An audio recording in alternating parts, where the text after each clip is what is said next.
Nessa semana, completamos 100 dias desde o início do isolamento social. As ruas ficaram vazias e as casas se tornaram barreiras contra a Covid-19. A gente aprendeu como usar e higienizar máscaras. Entendemos a importância da água, do sabão, do álcool em gel e agradecemos cada respiro e tivemos medo da morte. Afinal, já se foram tantas vidas nesse Brasil tão grande, né? E a internet ganhou ainda mais destaque. Nas redes sociais, nos aplicativos, nas plataformas, todos se comunicam através de uma tela, cada um com seu foco. Os meses passaram, o governo criou o Plano São Paulo. Uns defendem a flexibilização, outros a campanha Fique em Casa. Mas é fato, né? Independentemente de polêmicas e políticas, nós mudamos, não importa de que maneira. Quem se aprofunda ainda mais nessa história e que pegou todo mundo de calça curta é o Cássio Andrade e as imagens são do Alessandro Batata. Quando 2020 começou, a gente não fazia ideia de que o tempo ia virar. Janeiro, início do ano, muita gente fazendo planos. Em fevereiro, as primeiras notícias da evolução do coronavírus pelo mundo. E aí, em março, a pandemia chegou no Brasil.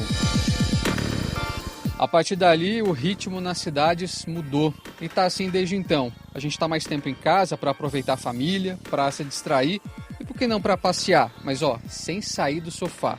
Pela internet dá para conhecer ruas e avenidas de cidades como Havana, em Cuba. Essas imagens foram feitas antes de tudo isso começar, por isso que a rotina pode parecer um pouquinho diferente. É tão rico em detalhes que dá para andar pelas vielas de Roma, na Itália.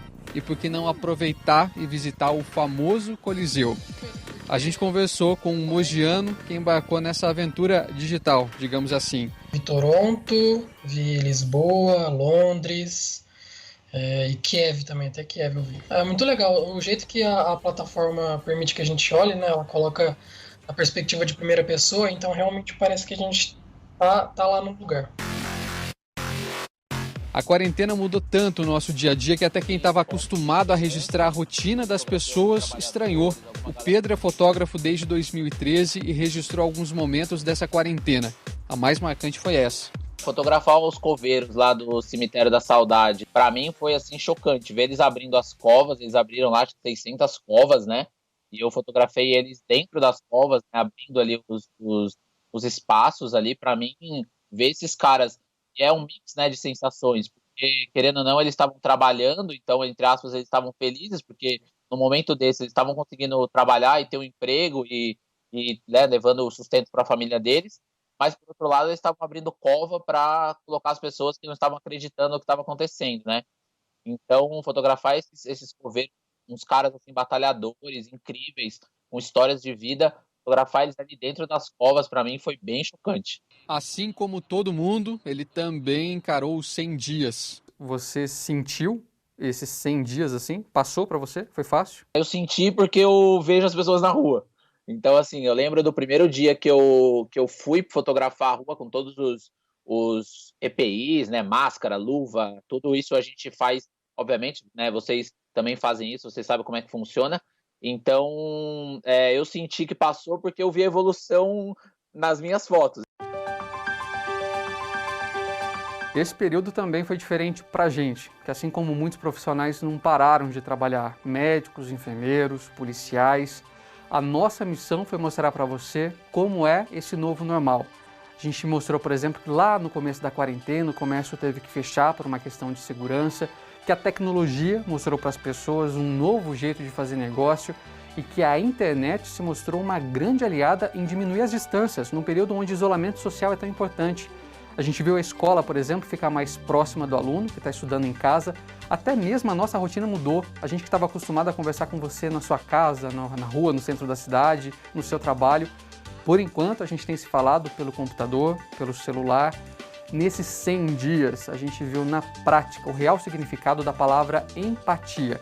Que usar máscara de proteção, por exemplo, é mais do que uma obrigação. Se proteger também é proteger o próximo. Nesse período a gente contou muita história bacana, exemplos de solidariedade, de pessoas que tinham muito doando para quem não tem nada, e até mesmo aquelas pessoas que tinham um pouco e que mesmo assim dividiram o que tinham com outras pessoas. Mas a gente também teve que contar histórias tristes. Nós mostramos os impactos da Covid-19 na nossa região, o avanço da doença e a luta de pessoas com um diagnóstico positivo pela vida. Infelizmente, algumas não conseguiram vencer essa luta, outros já passaram por essa guerra. Mas longe de mim dizer para você que esses 100 dias foram leves ou foram pesados. Cada um sabe o peso que tem. Mas uma coisa a gente tem que concordar, que a esperança está no nosso sangue. Que assim como tudo que a gente já passou, isso que a gente está vivendo agora, uma hora também vai passar. Dona Vicentina está com 85 anos. Desde os 4 foi criada pela madrinha e nunca mais viu a mãe. Saí casada da casa dela, com 22 anos. 22 anos, quase 23 anos. Aí ela me criou, ensinou eu a fazer todas as coisas, tudo, né? Graças a Deus, eu vivi casada com meu esposo 60 anos, mas sabe como que é? A gente, né, tem os filhos, eu tive 4 filhos. Aí não dava para a gente ir lá procurar minha família. Meu marido falava assim, qualquer hora a gente vai, qualquer hora a gente vai. Mas nunca que dava. O tempo foi passando. A minha filha, a Sueli, ela falou assim, mãe, eu vou fazer isso pela senhora. Eu vou procurar a família da senhora, porque sempre eu reclamava para ela, né? Eu tinha vontade de conhecer minha família. Para você, Sueli, como é que foi no meio dessa pandemia, sair de casa para procurar a família da sua mãe? A minha mãe sempre falava que um dia ela ia morrer, não ia conhecer ninguém. Isso tocava muito o meu coração, né? E era muito difícil eu escutar isso dela. Mas aí quando eu fiz a busca no Facebook, que ele fez para mim, que era família, quando meu tio falou que eles moravam em Campinas, imediatamente eu falei, mãe, eu sei que nós estamos num momento muito difícil de pandemia, é tudo muito perigoso, higienizei o carro, fiz tudo corretamente, fomos de máscara, compramos luva, né?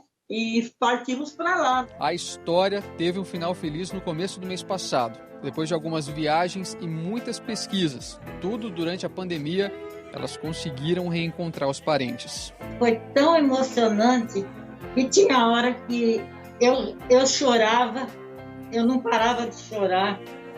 E foi aquela alegria tão grande, mas tão grande, ao agradecer a Deus em primeiro lugar. É gratificante demais.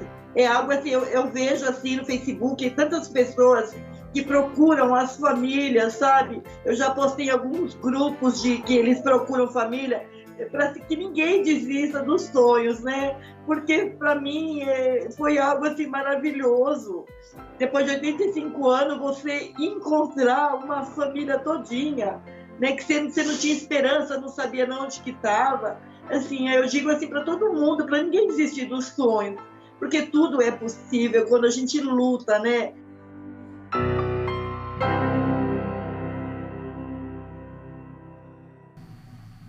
Bom, infelizmente a dona Vicentina, que é de Ferraz de Vasconcelos, não conseguiu reencontrar a mãe dela, mas descobriu também que a mãe procurou ela por muitos anos. E olha só, a mãe da dona Vicentina foi enterrada aqui em Mogi das Cruzes. Mas dá para ver a felicidade da Vicentina e da Sueli em poder estar perto de parte da família, né? Foi realmente um achado em plena pandemia, bastante emocionante.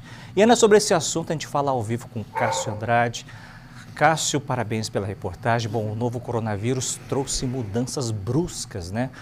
Como isso reflete no ser humano de um modo geral? Bom dia para você. William, bom dia para todo mundo. Primeiramente, obrigado. Falo obrigado também em nome do meu companheiro de trabalho, o cinegrafista Alessandro Batata, que junto comigo ajudou a contar essa história para vocês, história emocionante, que mostrou como foram esses 100 dias para muita gente, mexe com a nossa cabeça. Eu falo por mim, às vezes a gente fica mal, mas aí outro dia você fica bem. Isso é normal, gente, fica tranquilo, mas dentro de um parâmetro. Eu estou aqui com a Rosana, ela é psicóloga, vai falar um pouquinho mais com a gente sobre isso. Rosana, essa montanha-russa que a gente vive todos os dias, dia que você fala, poxa, não estou bem, outro dia você fala, estou animado, isso é normal, não tem como fugir disso, né? Bom dia. Bom dia, Cássio, bom dia a todos. Então, essa montanha-russa, quando ela é muito intensa, né, picos muitos de altos e baixos,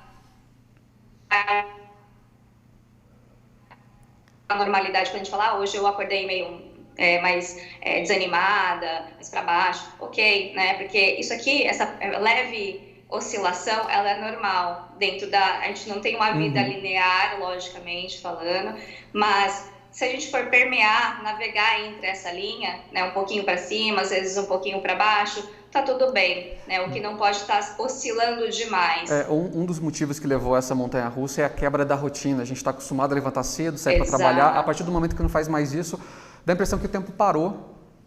Sim, e como a gente não escolheu, né, essa quebra de rotina, eu não escolhi quebrar a minha rotina, ela aconteceu não só para mim, para todo mundo, e a gente se vê perdido, sem conseguir administrar agora, o que eu faço com o meu tempo, como eu posso organizar isso, e isso também é natural, a gerar um pouquinho mais de ansiedade, tensão, irritabilidade.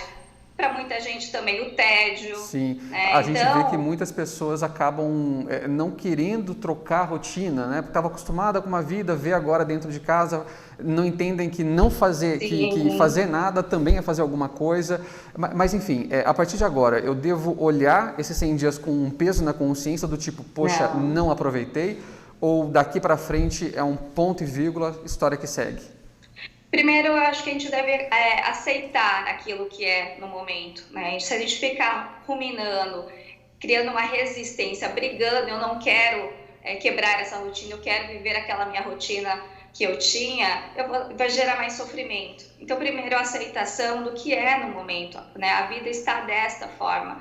E a partir do momento que eu aceito, eu me preparo, eu consigo me organizar para administrar e criar uma nova rotina. Então, eu não fico presa lá no passado. Eu aceito o que crio uma nova rotina, me organizo melhor. Talvez é um tempo de me reconectar comigo mesma, né?